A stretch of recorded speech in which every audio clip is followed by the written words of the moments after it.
Hola a todos, a todas. Bienvenidas, bienvenidos y bienvenidas nuevamente. Soy Valentina Toro, parte del equipo de La Voz del Huelén. Y para quienes nos acompañaron en la última transmisión, gracias por sus comentarios y preguntas. De verdad les agradecemos y nos están sirviendo mucho, mucho. Y para quienes se conectan hoy por primera vez, les contamos que somos una agrupación juvenil que desde las cumbres del Huelén transmite simbólicamente distintas voces que quieren llevar información interesante y relevante a la comunidad. Hoy estamos transmitiendo el tercer capítulo de La Voz de la Ciencia, una de nuestras voces, que es una iniciativa dedicada a difundir información científica confiable y cercana que nos ayude a entender mejor nuestro mundo, y con la compañía de entrevistadas que en más o menos una hora nos apartarán sus perspectivas en distintas disciplinas.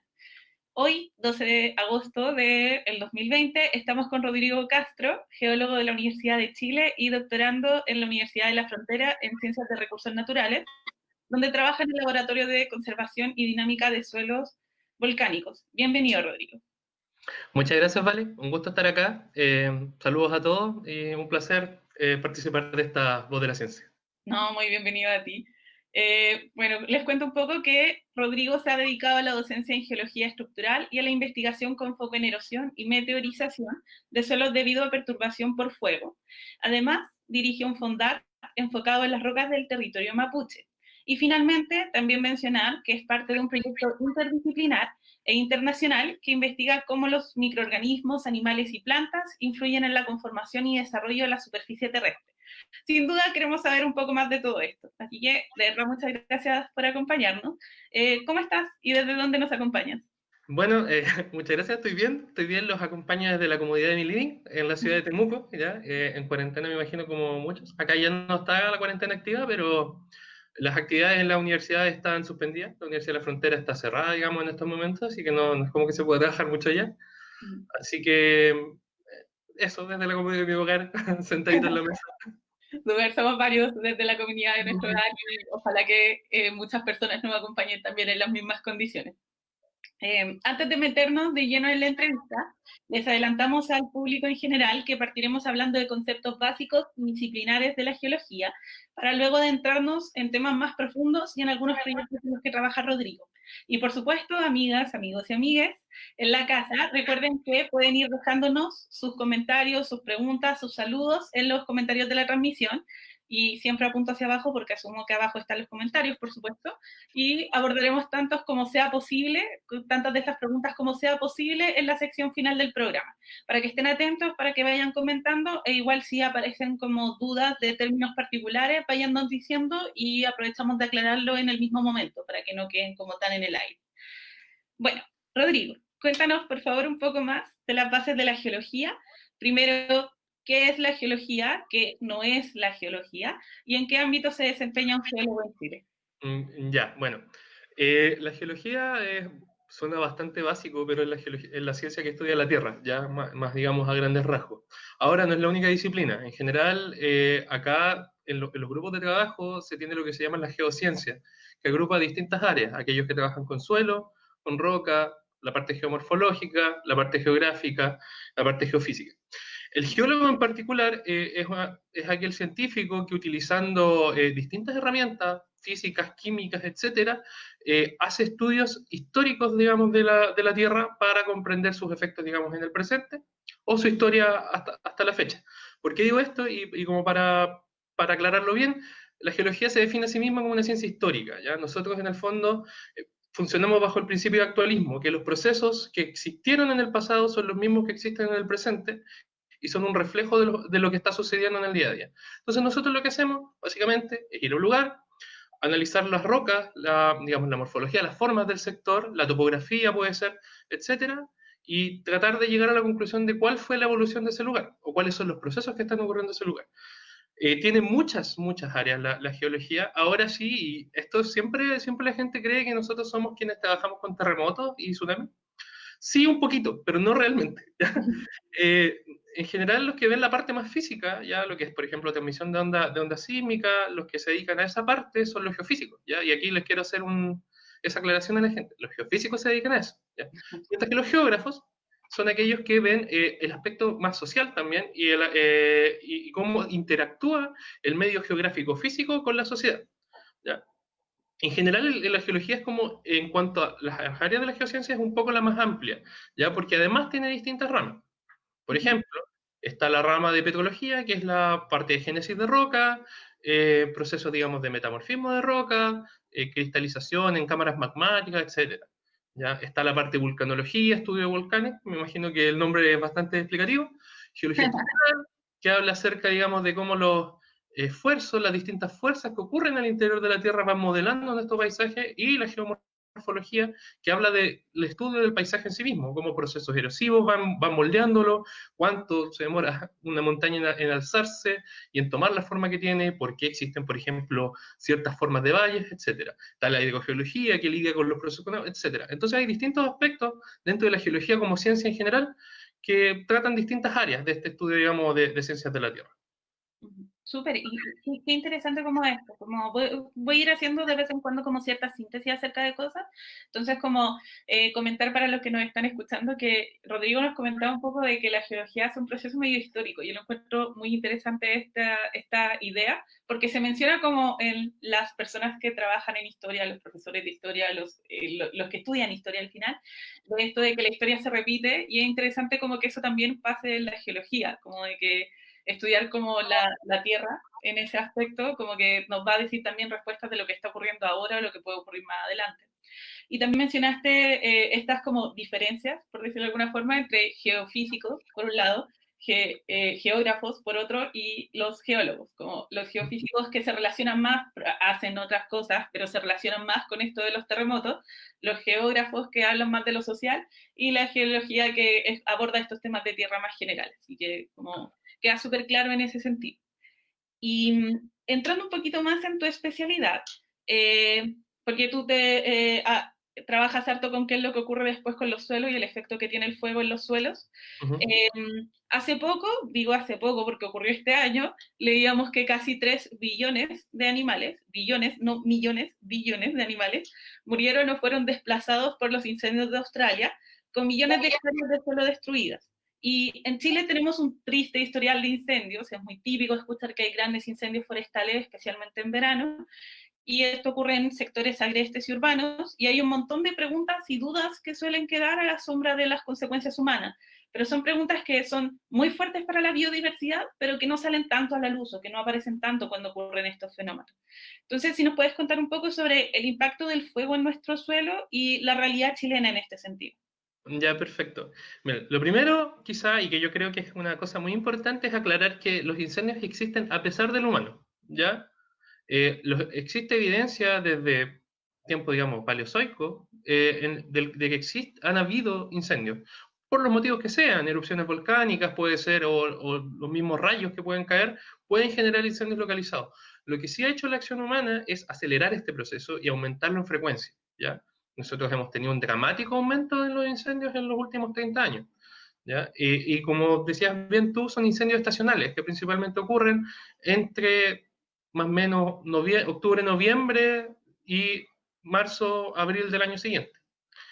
Eh, con respecto a la biodiversidad, igual en ese sentido, hay que tener una claridad que al ser un proceso natural, los organismos lo manejan de maneras distintas. ¿Ya? Y esto igual realmente es medio contraintuitivo, pero por ejemplo, yo me imagino que todos acá sabrán que la mayor parte de los seres vivos buscan un poco su supervivencia. Entonces, uno de los efectos, por ejemplo, que tienen algunos tipos de coníferas es que germinan, ¿ya? O sea, ¿a qué me refiero con esto? Tienden a expulsar sus semillas al momento de verse enfrentados al fuego. Esto, Por una duda, ¿las coníferas son qué cosa? digamos, estamos hablando árboles tipo pino, esa clase de árboles que tienen usualmente una piña, ¿ya? Uh -huh. Reconozco que no soy forestal, tendo a trabajar un poco con bosque, entonces algo manejo, pero no es exactamente mi área exacta de expertise. Uh -huh. Eh, Estas tienden a lanzar sus semillas como medio de reproducción bajo la influencia por fuego. Y, por ejemplo, en el caso de la palma chilena, en el Parque Nacional La Campana, si tú vas para allá, todas las palmeras se les ve una capa quemada en la parte baja, porque Ya. la gente antiguamente solía quemar la base para acelerar la producción de flores y frutos. ¿Ya? Entonces, el, la naturaleza está preparada para lidiar con fuego. Pero ¿qué es lo que sucede? Que los tiempos de recuperación son cada vez más cortos. ¿ya? Ya, Entonces nosotros estamos, bueno, existe la teoría por parte de algunos científicos ya, de que nosotros hemos dejado de estar en la época histórica que solíamos estar, que se llamaba el Holoceno, para estar en lo que se le llama un Antropoceno, donde somos nosotros, como seres humanos, el mayor motor de los cambios naturales, ¿ya? Entonces, dentro de esto, lo que se observa es que se van generando lo que se llaman ecosistemas nobles, que son ecosistemas que han sido alterados a tal punto que no son capaces de volver a su estado anterior, ¿ya? Y eso es lo que estamos viendo ahora a la fecha. Ahora, desde el punto de vista del suelo propiamente tal, ¿qué es lo que pasa con los incendios? Los incendios no tienen una influencia en profundidad tan grande, ¿ya? Son ya, los primeros 10 centímetros, 15 centímetros de suelo los que se ven principalmente afectados. Pero es importante. ¿Y por qué es importante? Porque tenemos varios efectos. Lo primero es que el suelo pierde su estructura. ¿A qué me refiero con esto? Por ejemplo, los suelos volcánicos típicos de acá de la zona de la Araucanía, por ejemplo, su mecanismo de agregación, ¿ya? ¿A qué me refiero con esto? El mecanismo que mantiene estos, digamos, bloques de suelo, estos granitos, está principalmente dado por la mezcla entre arcillas, digamos, ujú. minerales arcillosos, y materia orgánica, ¿ya? Los cuales forman lo que llamamos complejos organominerales. El ¿Qué cosa, perdón? Que no te entendí bien el último concepto. complejos organominerales, Ya, ¿ya?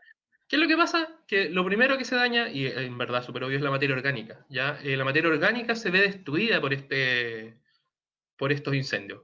Desde los árboles que nosotros vemos, la parte baja, digamos, los pastos, lo que llamamos nosotros el líter, que es la capa de hojarasca que puede quedar encima, digamos, de este Claro, suelo, hermano. que ujú, son Cuando vuelvan los nutrientes súper incendios, importantes, y además esta materia orgánica que sujeta la estructura del suelo. Entonces nosotros al momento tenemos una perturbación por fuego, que es lo que tenemos, que este suelo queda más suelto y queda más susceptible a ser removido. ¿Y por qué esto es importante? Porque en esta primera capa es por donde vamos entrando nutrientes, ¿ya? Nosotros vamos agregando nutrientes, tenemos una cantidad importante y el afectarlo de esa manera genera que tengamos pérdidas por un lavado, literalmente. Cae lluvia después de este incendio, viene el invierno, caen las lluvias y lavan, digamos, se llevan nutrientes que quedan sueltos, ¿ya? ya, Tenemos pérdida de material físico propiamente tal. ¿Por qué? Porque al momento de nosotros soltar este material, dejarlo suelto, tenemos una acumulación en las capas más bajas, que funcionan casi como una pista de patinaje, ¿ya? Se genera ya, una capa hidrofóbica, que se le llama, que es una capa, digamos, que repele el agua, bajo, bajo estos 5 o 10 centímetros, y todo el ujú, material que está arriba se lava por sobre encima y se pierde. Se deposita en alguna parte, etcétera. Entonces, la pérdida tanto de nutrientes como de material físico del suelo es muy importante. Ahora, esto está dado en base a que nosotros tengamos procesos erosivos posterior al incendio, ¿ya? Como lluvia, fuertes vientos, etcétera, ¿ya? ya, Las plantas, y también pérdida del material vegetal, porque las plantas son muy buenos protectores, digamos, contra la erosión. Entonces, ¿qué es lo que pasa? Si yo quemo el material, no necesariamente lo pierdo inmediatamente. Queda una capa rica en esta materia orgánica quemada, es rica en algunos nutrientes, y de hecho es muy común que lo que ciertos sectores agrícolas hacen es quemar posterior a una cosecha, dejan el material y plantan sobre este. ya, El tema es que si bien esto genera, claro, un input de nutrientes inicial, el trabajo constante lo va perdiendo, ¿ya? Y como nosotros ahora tenemos una mayor frecuencia de incendios, tenemos una mayor frecuencia, digamos, o sea, son básicamente anuales en algunos lugares, ujú, esto va generando una pérdida progresiva, ¿ya? Y esta pérdida progresiva va eliminando cierta vida, digamos, va eliminando bosques nativos, va eliminando alguna cantidad de especies que podían mantenerse, digamos, en bosques más densos, en bosques más maduros, que ya no existen. Y que no ujú, es fácil de recuperar, ¿ya? Eso igual es un punto importante, no es llegar y plantar el árbol donde se quemó, ¿ya? Porque un bosque, por ejemplo, bosques de araucaria, ujú, tienen más de 1000 años algunos, no tienes cómo recuperarlos inmediatamente. ujú. Entonces, como para entender un poco eso, porque me llamó mucho la atención, como el principal problema de estos como incendios es que ocurren, o bueno, los incendios en este caso en Chile, es que ocurren muy seguido, como que no les da tiempo de recuperación a los espacios. Exacto. De hecho, dentro por ejemplo, de uno de los estudios en los que estuve participando, podemos ver que la recurrencia de incendios, por ejemplo, la Reserva Nacional China Muerta, que queda cerca del Parque Conguillío, acá en la región de la Araucanía, pasó de ser una recurrencia de 25, 30 años a una recurrencia de 10, 13 años. Oh. ¿Ya? Hemos bajado a la mitad la recurrencia de incendios en una zona. Entonces, la capacidad que va a tener el sistema de recuperación, por supuesto que va a verse alterada, ¿ya? Eh, Así que ahí entran un poco también los planes de manejo que se tengan posterior a los incendios, que son un tema complejo, la verdad. Pero, y en ese sentido, o sea, si nos puedes comentar brevemente, ¿qué protocolos o políticas públicas están implicadas en la recuperación de estos suelos afectados por el fuego? Mira, CONAF tiene un programa de recuperación post-incendio, ¿ya? Aquí sí hay que hacer una pequeña salvedad y decir que lo que más se quema no son bosques nativos bonitos, digamos, porque el bosque nativo no es fácil prenderlo, rico en humedad, retiene mucha cantidad de agua. En general lo que se tiende a quemar son plantaciones forestales, ¿ya? El aumento de la presencia de plantaciones forestales aumenta el riesgo de incendio. Existe una relación bastante directa y de hecho hay evidencia desde principios de los 90 de que esto pasa. Eh, ¿Qué es lo que se hace? Usualmente se hace replantación de algunas especies en particular. ¿Ya? Mira, aquí quiero ser súper claro. Un suelo degradado completamente, digamos que, no sé, pues fue un suelo agrícola, se le quemó por encima, si se va a ver beneficiado con un monocultivo de alguna plantación forestal, la respuesta es sí, ¿ya? O Ya, sea, un suelo con árboles es mejor que un suelo sin árboles. Siempre va a ser así, ya. independiente del árbol, ¿ya? Pero, Interesante. pero tiene un tope, ¿ya? Tiene un límite, y no vas a poder recuperar una vegetación nativa fácilmente si es que tienes, digamos, plantaciones monocultivo de pino o monocultivo de eucalipto como programa de restauración. Ya, ¿Existe un programa de restauración de especies nativas en CONAF? Sí, sí existe. Ahora, yo no manejo exactamente cuál es la cifra de implementación que este tiene, ¿ya? ujú, Entonces, bueno, va a depender de eso. Aquí la diversidad de especies es tan relevante como la cantidad, ¿ya? O sea, no sirve tener 12.000 pinos si no tienes nada más. ujú.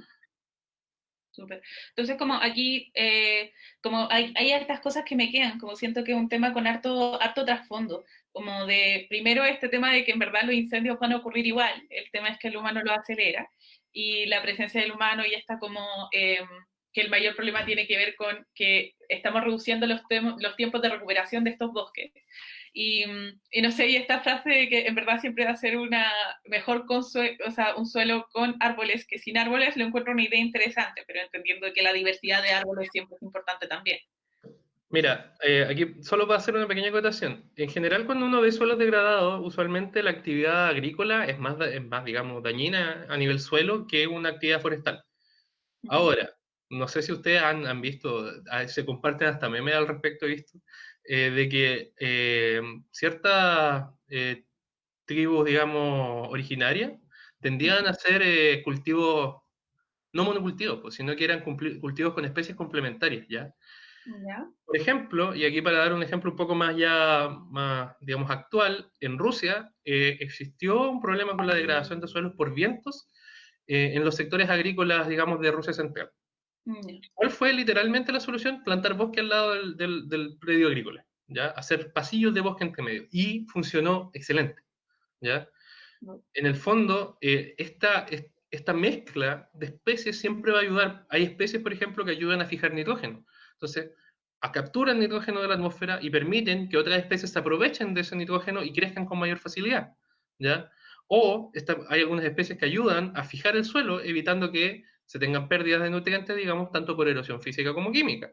Ujú. También existen algunas que permiten o acercan fósforo desde el subsuelo a la superficie para que puedan aprovecharlo otros organismos. Entonces, y aquí es quizá es contraintuitivo, pero siempre, y esto lo he hablado con alguna gente que trabaja en la parte agrícola, en la parte forestal, se les enseña o se les solía enseñar que lo más eficiente en cuanto a rendimiento era el monocultivo. Pero lo que estamos viendo es que a largo plazo no es así, Ya. ¿ya? Sino que a largo plazo lo ideal sería aumentar la biodiversidad.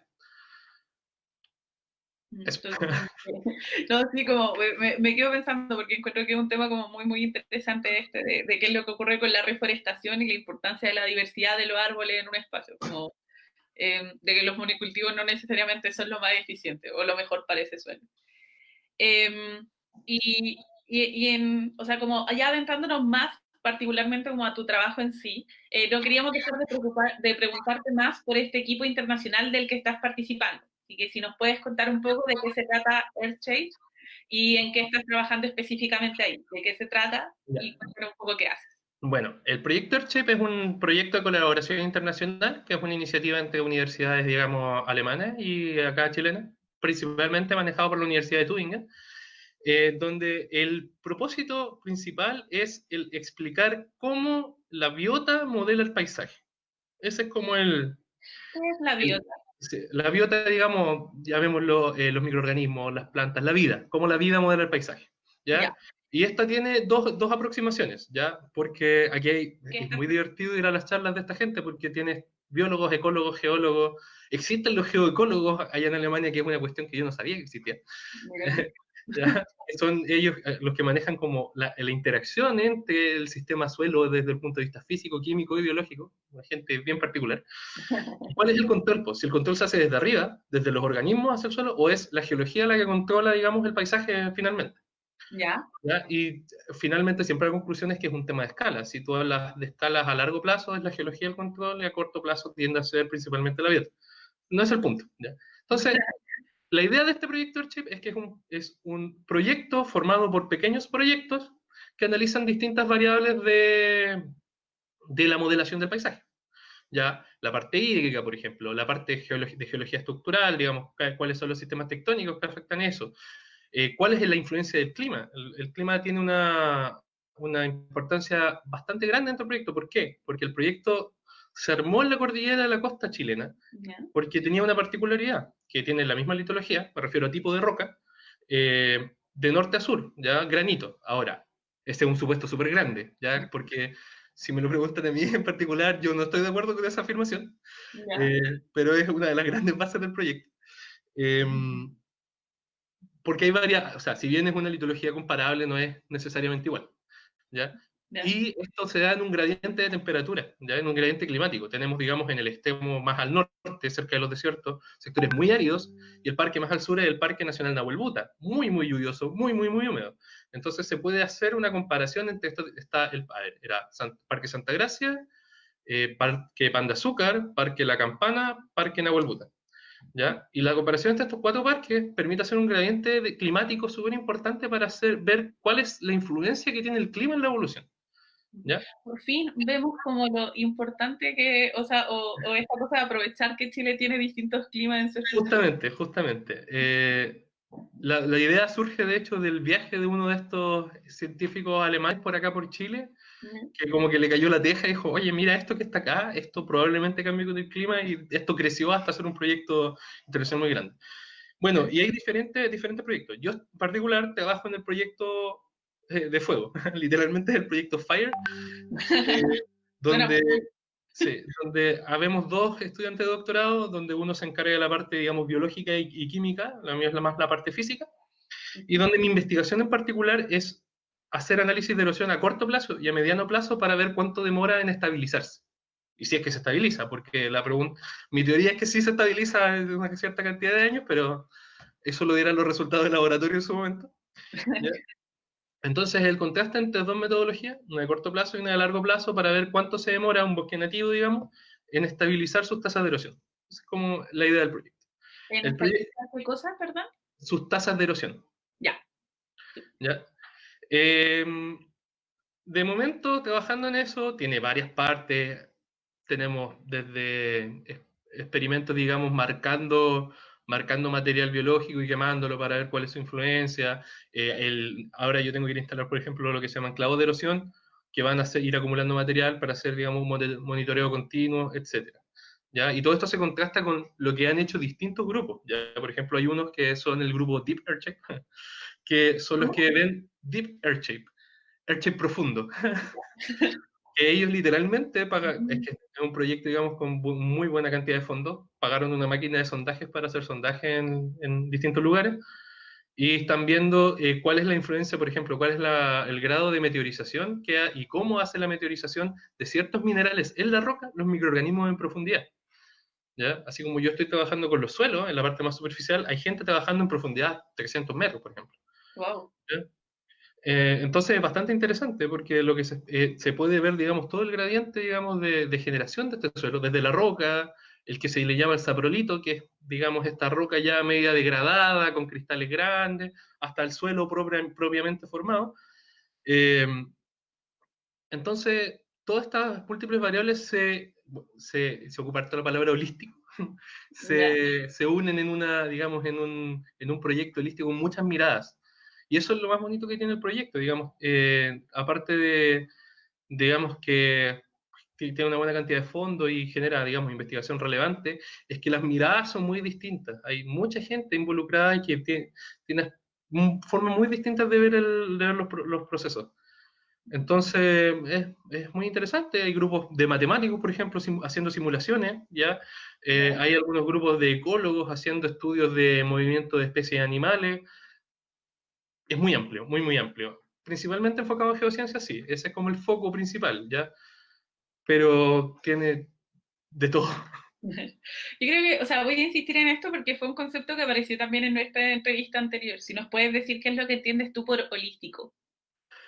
Ya, lo que yo entiendo por holístico, y aquí quiero aclarar que esto es lo que yo entiendo por holístico, Está bien. porque es la palabra que se ocupa más que la palabra que ocuparía yo quizás.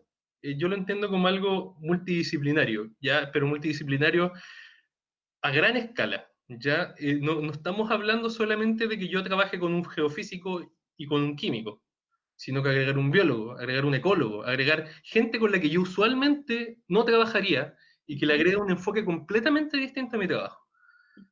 Estoy trabajando, por ejemplo, con gente que son, con algunos agrónomos o forestales, que están muy ligados a lo que yo hago, con algunos matemáticos que trabajan en simulación de imágenes satelitales, por ejemplo. Mi profesor guía es agrónomo, mi coguía de allá de Alemania ya es, creo que ingeniero forestal, o está aterrado, espero que no me esté viendo.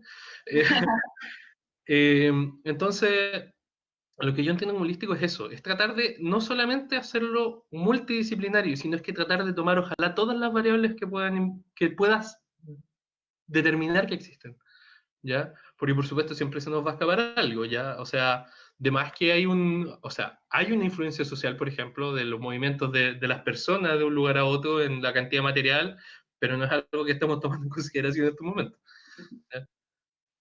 Sí, como yo encuentro muy bonito esto que se está dando, como insisto en esto, porque como apareció también en la entrevista de la semana pasada con Luis Matsuda, pueden verlo también en nuestras redes, la entrevista por si no la vieron, pero esta cosa de un trabajo mancomunado entre distintas especialidades y como no solo es como que esté trabajando un geólogo y qué sé yo, un matemático o un ingeniero agrónomo o un ingeniero forestal, sino que también cómo se mezclan y se potencian entre sí. Entonces, encuentro que eso es muy bonito del trabajo científico y se ha estado rescatando en esta entrevista en el último tiempo. Es un enfoque nuevo, creo yo. Es que eso, como que antes lo que se buscaba, y mucho tiempo se buscaba, es la especificidad del trabajo, ¿ya? Ahora es un poco más amplio, porque te das cuenta que igual uno se encasilla, igual uno tiene, digamos, un rango de mirada acotado en base a lo que uno sabe. Sí. Entonces, como es bonito ver cómo uno potencia, o bueno, supongo que tiene que ser muy interesante ese trabajo, de cómo una persona potencia el trabajo de otra persona y se van compartiendo conocimientos sin la necesidad que ambos manejen de forma especializada el conocimiento de otro. Ujú. Muy interesante. Oye, ¿y nos contabas que Earthsec tiene una película? Así ¿Cómo? es, así es. Acá, para dar el nombre de la mente maestra de todo este asunto, hay un caballero, que es básicamente una eminencia en geología, que se llama Friedrich von Blankenburg. Tiene nombre de villano, digamos. Él es un tipo muy, muy, muy, muy simpático, el cual está muy involucrado en tratar de difundir lo que es el trabajo también a la gente. Entonces, ellos literalmente hicieron una película que está disponible en YouTube en alemán, en inglés y en español. Ahora descubrí que estaba en español, no lo sabía, que se llama La piel de la tierra, ¿ya? Que presenta lo que es el proyecto Earthshape, su enfoque, más o menos sus ideas. Debo decir que las actuaciones son cuestionables, pero ya son científicos actuando, no es necesariamente actuación de mucha calidad. Pero la película tiene un muy bonito enfoque y te muestra lugares muy lindos, además, del paisaje chileno, ¿ya? Y expresa más o menos qué es lo que está haciendo este proyecto para tratar de dilucidar lo que es la formación del paisaje, digamos, del margen sudamericano oeste. La piel de la tierra dijiste, ¿cierto? Y la piel de la tierra, si mal no recuerdo. Sí. The Skin of the Earth en inglés, sí.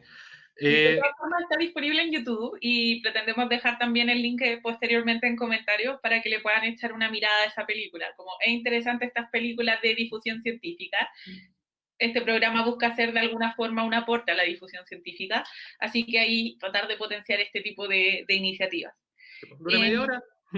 ¿No? Súper, puede ser perfectamente algo para ver durante el almuerzo, Claro, claro. por ejemplo. Por ejemplo. Y antes de pasar a la sección de preguntas de nuestras amigas, amigos y amigues en casa, aprovecho de recordarles que si tienen cualquier pregunta o cualquier comentario, pueden dejarlo aquí abajo y los vamos a comentar en un ratito más.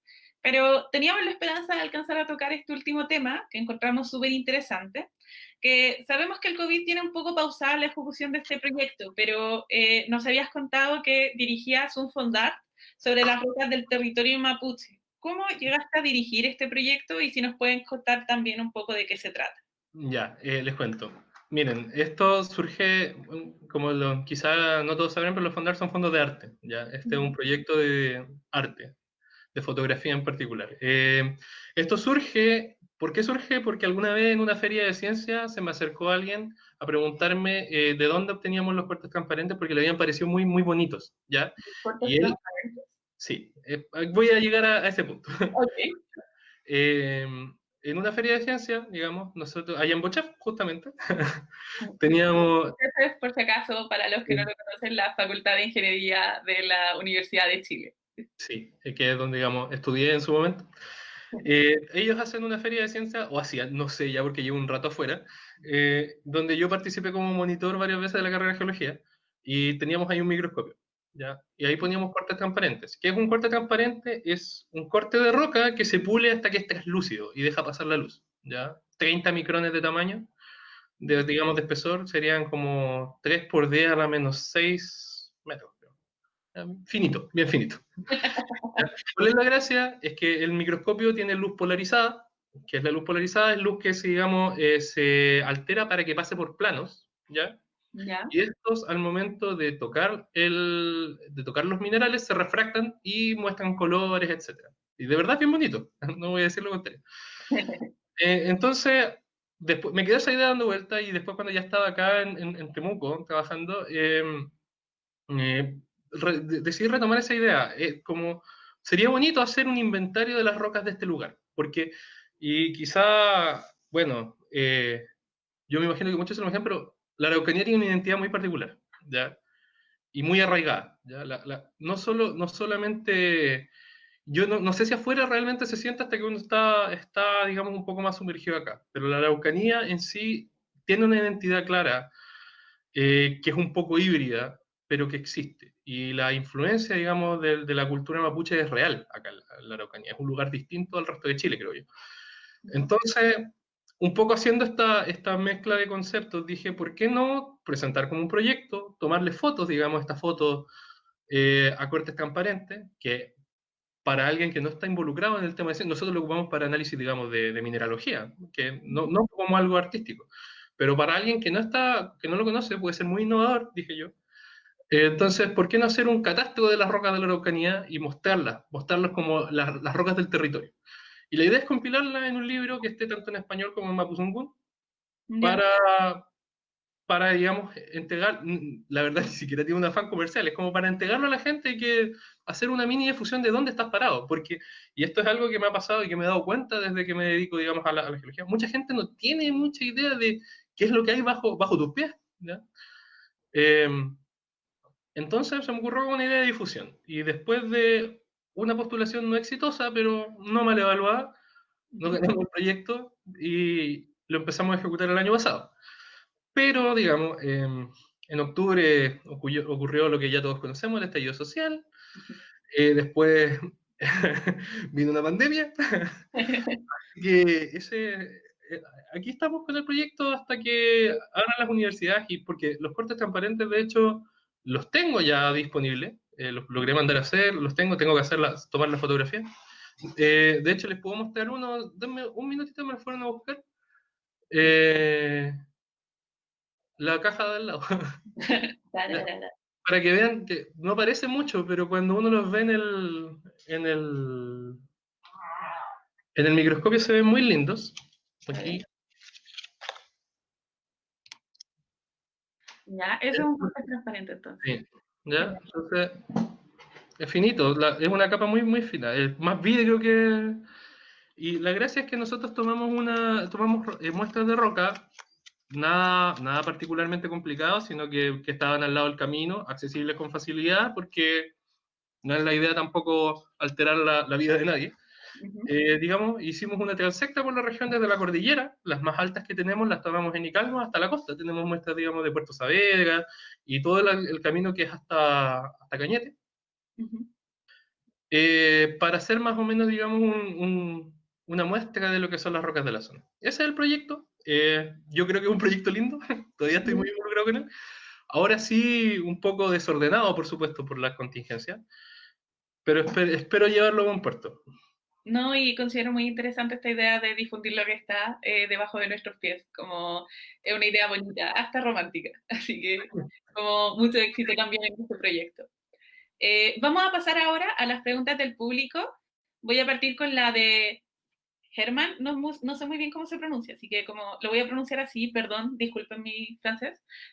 Germán Alimán pregunta, ¿cómo puede cambiar el paisaje con el cambio climático desde el punto de vista de la geología? Ya. A ver, es una muy buena pregunta porque en general los procesos geológicos son procesos lentos, ¿ya? Nosotros no vemos necesariamente la influencia del clima inicialmente, ¿ya?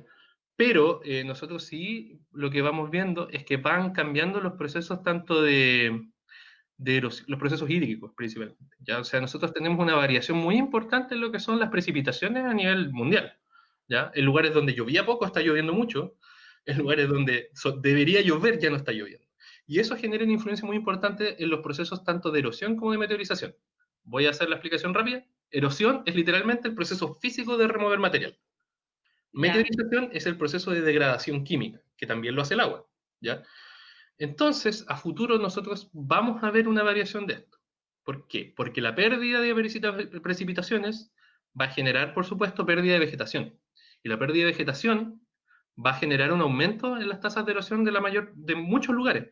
Porque la erosión, la presencia de vegetación es una protección para los sectores. Por ejemplo, una duna que tiene vegetación, que existen dunas con vegetación, se fija, ¿ya? No se sigue moviendo, no sigue perdiendo material porque la existencia de raíces y la existencia, digamos, de este material vegetal evita la pérdida de material.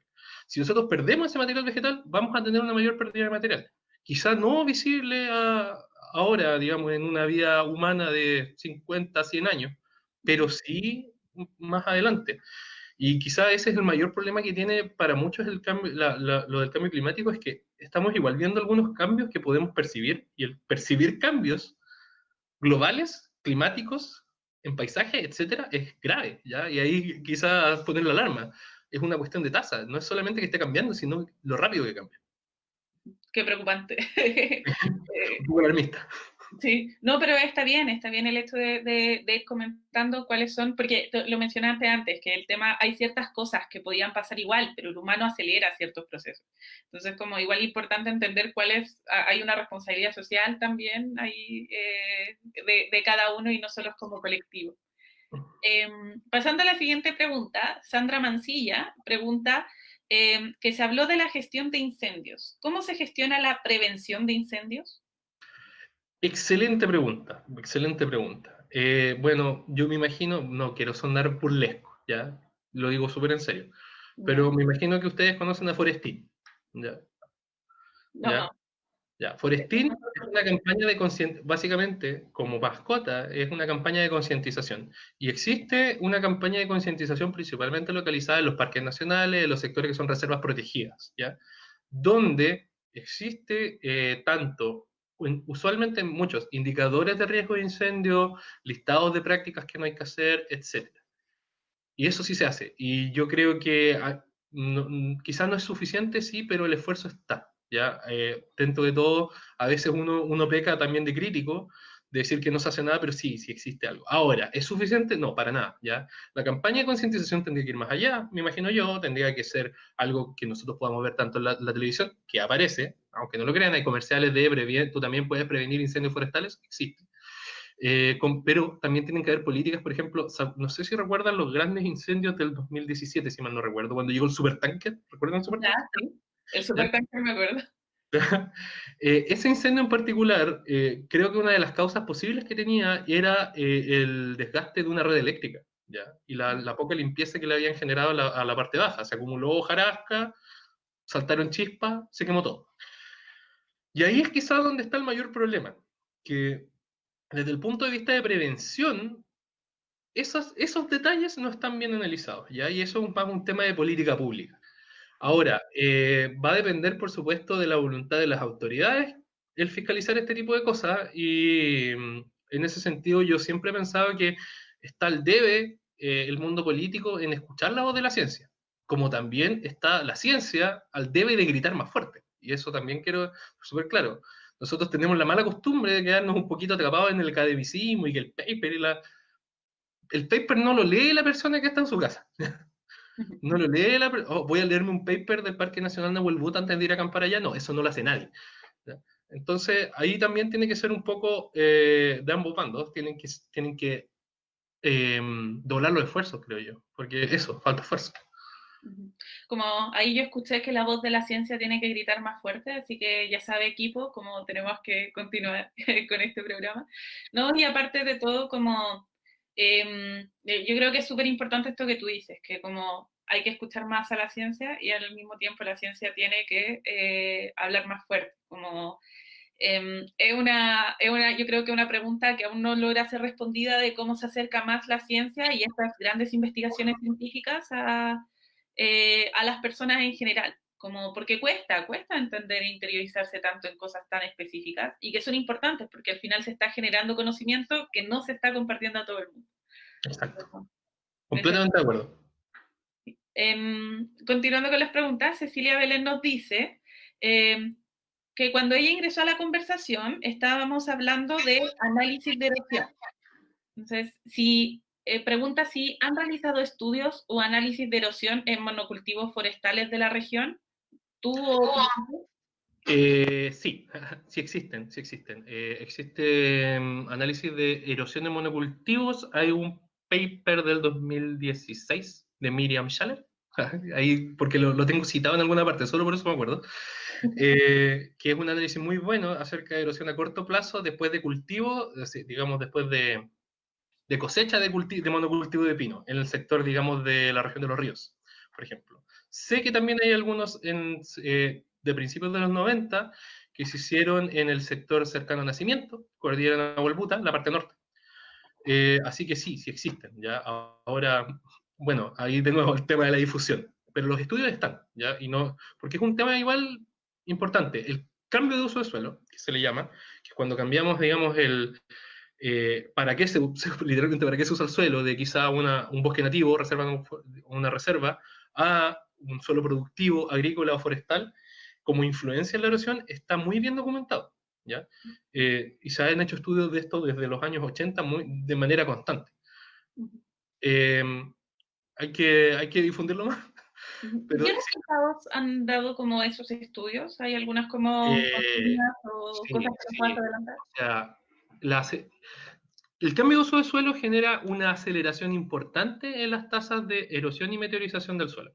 ¿Ya? Usualmente porque hay una gran variación en, digamos, lo que es el contenido de humedad de los suelos. ¿Ya? Eh, Cambia el pH, se puede acidificar, lo cual cambia también un poco la estructura química, cómo se generan los aglomerados. Hay diversos motivos en el fondo por qué esto ocurre, ¿ya?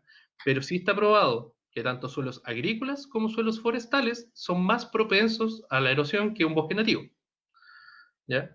Ahora, cuando comparamos una plantación forestal y un suelo agrícola, el suelo agrícola es más propenso a la erosión que un suelo forestal. Como, ¿no? Y gracias por estas consignas y ahí podemos como tratar de ver cómo vamos difundiendo un poco más a esta autora o a otros autores que están hablando un poco de este tema, de la oración, del análisis de erosión. Carla Zúñiga Sánchez pregunta, ¿sí? Dada la mirada holística que comentabas y la diversidad de visiones, ¿cuál es el objetivo general del proyecto? ¿Estudian los diferentes esto en el contexto de entiendo. Claro. Dice, estudia los diferentes climas en búsqueda de generar información u obtener algún resultado concreto en relación a la mejora del entorno. ¿Es investigación básica o aplicada? Es investigación principalmente de ciencia básica, ya está más que nada enfocado en condiciones naturales estables. Estamos hablando de trabajo, digamos, en bosques nativos, no con influencia, no con intervención humana. Es más desde un punto de vista natural como una línea base, ¿ya? Ahora sí se están analizando ciertas perturbaciones como pueden ser lluvias extremas, cambio climático, incendios, etcétera, ¿ya? Pero no el cambio de uso de suelo como tal.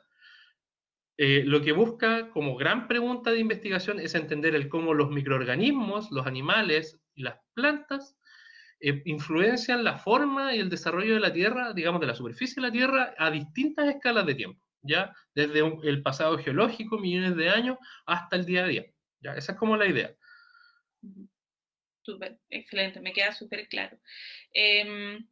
Como ya estamos pasando a un pequeño cierre, no sé si nos quieres comentar un poco más tú, como antes de cerrar la entrevista, ¿algún comentario final?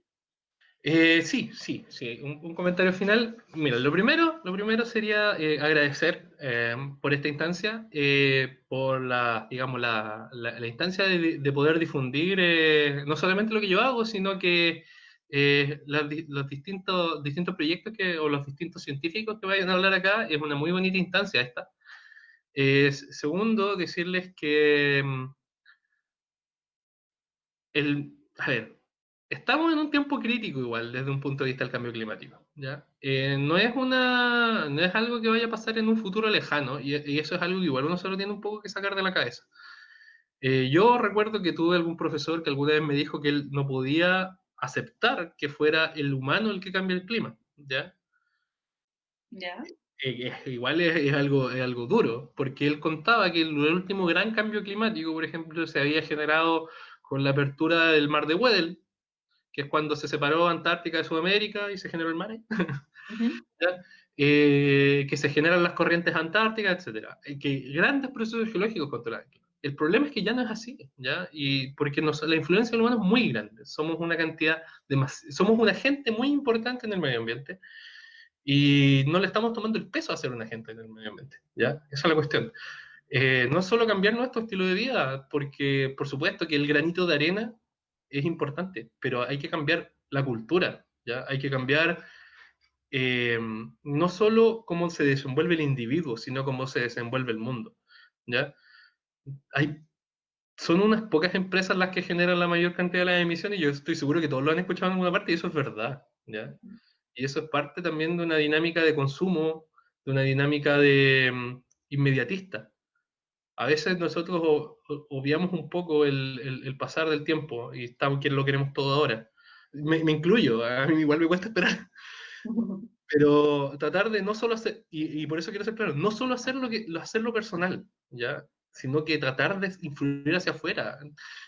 Yo tengo un amigo acá en Temuco, Panchito, ojalá me estén mirando porque le voy a tirar flores, que es una persona que tiene como la camiseta puesta por el clima, ¿ya? Es una persona que habla constantemente de la calidad del aire, habla constantemente del manejo de residuos, al punto de que a veces es corriente, pero no importa, nos falta más gente así, ¿ya? Nos falta más gente con esa camiseta puesta. No, como muy bonita la reflexión que comentas, este llamado a hacer a la responsabilidad social, a la solidaridad social también de compartir un poco cuáles son los conocimientos que uno tiene y de tratar de impactar no solo desde lo individual, sino también como pensando como colectivo. Yo creo que es como un llamado súper importante. Rodrigo, te agradecemos el espacio que nos brindaste aquí en La Voz de la Ciencia y tu excelente disposición por explicarnos sobre geología y sobre suelos, sobre fuego. De verdad, muchas gracias. No, gracias a ustedes, la verdad me divertí bastante además. Agradezco también a las preguntas, me gusta que haya interés sobre el tema, así que muchas gracias. Sí, estuvieron muy interesantes las preguntas y bueno, desde ya te dejamos súper invitado para próximas transmisiones. Perfecto. Y a quienes nos acompañaron, por favor, déjennos sus comentarios, lo que les gustó, lo que podríamos mejorar y también otros temas que les gustaría que fuéramos tratando y profundizando.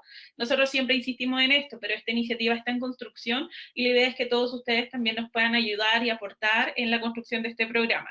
Así que sus comentarios son muy bienvenidos y serán también muy, muy valiosos para nosotros.